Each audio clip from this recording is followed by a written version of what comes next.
এই সংসারে কোনো বস্তু হোক বা ব্যক্তি হোক, তার একার গুরুত্ব কিন্তু খুব বেশি নয়। একটা উদাহরণ হিসেবে বৃষ্টির ফোঁটাকে ভেবে দেখুন। যদি একটি বৃষ্টির ফোঁটা হয় তাহলে তার খুব বেশি গুরুত্ব থাকে না, কিন্তু যখন সহস্র বৃষ্টির ফোঁটা মেঘের মধ্যে দিয়ে ঝরে পড়ে, তখন সেটা বর্ষার রূপ ধারণ করে। সেই বর্ষা যা এই প্রকৃতিকে শান্ত করে।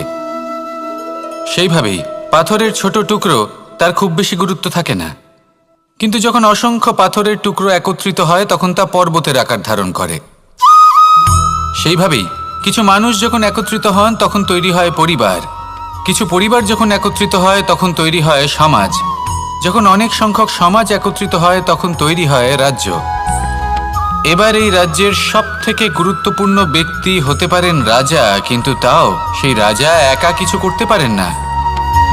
যুদ্ধ লড়ার